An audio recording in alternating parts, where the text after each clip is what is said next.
sorry. Very good on the other way.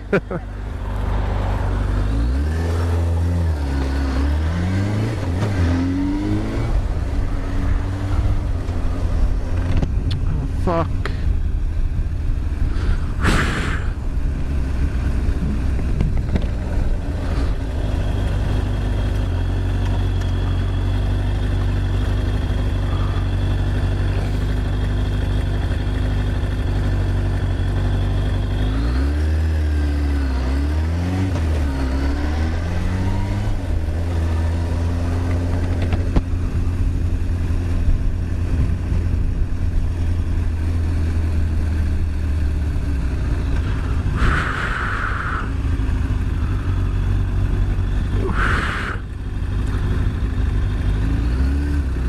Come on, you wankers.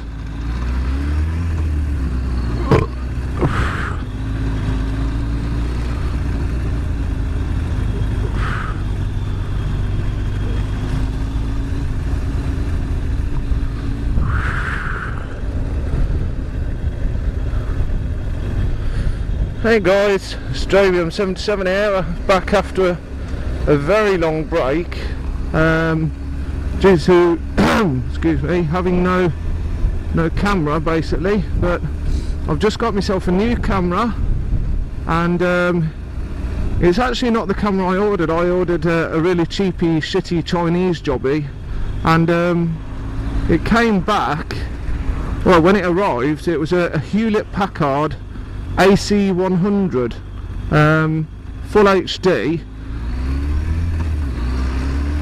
and it cost 85 quid. So I'm quite really chuffed about that actually, because Hewlett-Packard, it may be slightly not up there with some of the other computer makers, but it's still a decent brand, and well, we'll soon find out anyway. This is literally the first time I've actually been out with this camera on. Due to the weather being so shit, I got it about 4 days ago, but I'm going to be able to get out anyway because the weather's been shit, even though it's my week off. Oh yeah, and yesterday I couldn't go anywhere because I had a big deal for me. I had my one and only wisdom tooth out yesterday, which I've been absolutely dreading for the past 6 months or something. I remember the dentist said a few years ago, oops, I almost fell over then, if I ever got a wisdom tooth, it'd have to come out because it'd impact on the rest of my other teeth. But it's one of them things you put off, and a couple of weeks ago it actually snapped in half, and although it didn't hurt, it was so jagged that the edges were like scratching the inside of my cheeks to bits. So I bit the bullet, and I thought, I've got to get this thing pulled out because it's just freaking killing me. It's like, it's so painful.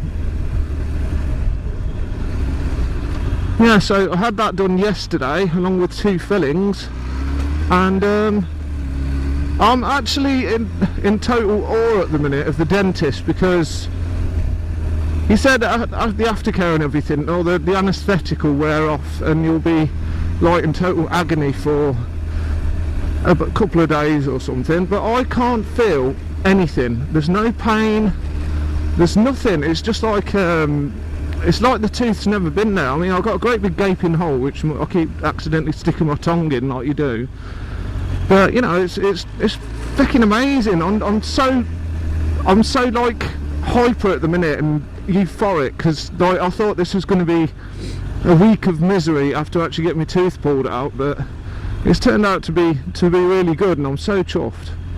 So today's topic, let me think of a topic. I can think of a lot of topics at the minute. I suppose I could moan about motovloggers actually for a start. Now there's been like, oh fucking hell, this road sucks. That's today's burp. There's been a huge influx in new motovloggers over the past year, and I don't begrudge them in the least, because there's a lot out there that are a heck of a lot better than me. What I do think is a little bit sinister is the direction that a lot of them seem to be taking, especially the most popular ones. And I won't name names, although probably a lot of people know what I'm on about. They're like, there's two types of vlogger, in my opinion. There's those that love riding, but they're also good at talking, good at telling stories and stuff. I'm not one of them. I'm not even good at riding, to be honest. Yeah. But then there's the other type, which have just started. Well, they probably started off with good intentions, but you know what the road to hell's paved with. But now all of a sudden they're starting to become more and more extreme, just so they can get more YouTube views, more subscribers, and you know, they are popular. They have got a lot of subscribers, they've got a lot of hits on their channels, but it's becoming decidedly dodgy, their methods of actually getting these hits on their channels. I mean, I know we're all bikers, we all do stuff that's slightly dodgy, we all speed, all bikers speed, all car drivers speed. Sorry if I'm talking with a little bit of a lisp at the minute, I'm still getting used to the hole where my tooth used to be. And, you know, you'd be a liar if you said that you weren't actually, you know, you didn't speed, you didn't try and pull wheelies occasionally, you didn't lane split in the wrong places or filter or whatever you call it. But you know, there's like these reckless vloggers out there. They speed in rush hour traffic, 100 plus miles an hour. He shouts in a Sean Connery accent, and they've got a lot of followers and a lot of responsibility. I mean, you know, they've got kids just getting into biking, sort of 15, 16, 17 years old, who Google, like, say, motovlogging, or, you know, learn to do this in riding and shit, and then these people come up, these irresponsible, reckless, selfish, out for themselves people who all they want to do is earn money on their YouTube channel. They want to do it for a living, you know, and the only way you get mega views, well, there's a few ways. Either you act like a total squid, and people think that's, for some reason they think that's amazing. I suppose, you know, if other people act like squids, I do watch them, and I do enjoy people acting like twats on the road, but I don't copy them. I don't think they're like, that's how it should be, if you know what I mean. I've lost my flow now. He wants me to go past him, he's just pulled over. Yeah, let's go past him.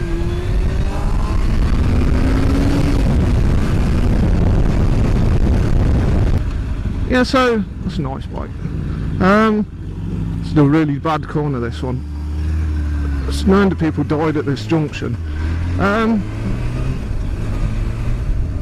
Yeah, so they just need to, if you're going to look for a new vlogger, right, and you're a new rider, I would not recommend going for those types of guys. They'll get you into trouble. I mean, there's quite a few of them that have crashed, and they think that for some reason crashing is a badge of honour, like it's what you're supposed to do.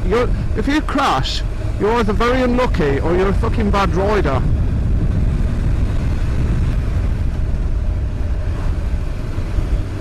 Oh, I'm going to check, see if you guys are actually still there when I stop.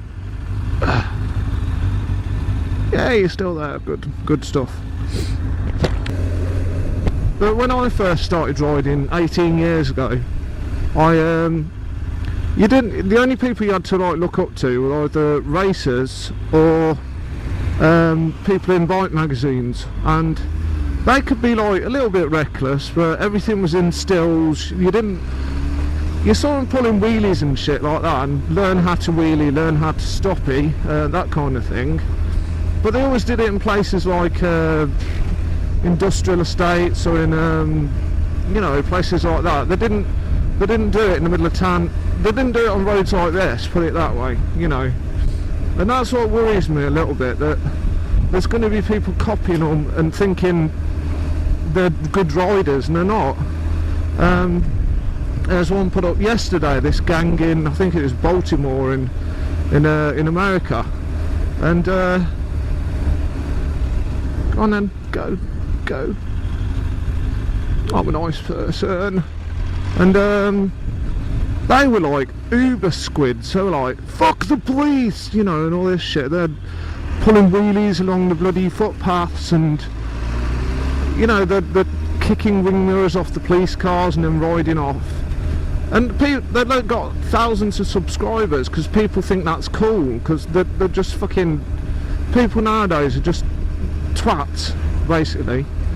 No, there's a few people I do look up to, who some people might think are in like that category, but you know, one of the best and probably biggest motovloggers I know, M13. Now he's a good rider, but he doesn't do anything that none of the other scooter riders, bike riders or anything don't do over there, because you know that's their culture. You can do that kind of shit, but over here or over in America, you just can't do that shit. You're not, you know, it's just fucking stupid. But you know, I hope this vlog comes out, because it's not too bad a one. I don't know, I'm good at moaning about shit. You know, I know it may not be like a knee-down Power Ranger type rider, but you know, I've got a few subscribers. They've let them down of recent, but I couldn't afford to do anything. I couldn't afford to fucking do anything the past few weeks, few months even.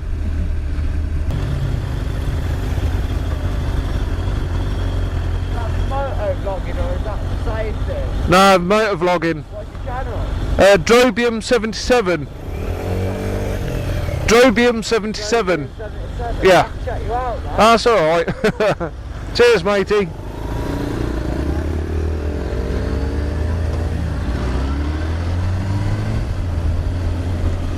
Ah, see that? That's pretty cool, isn't it?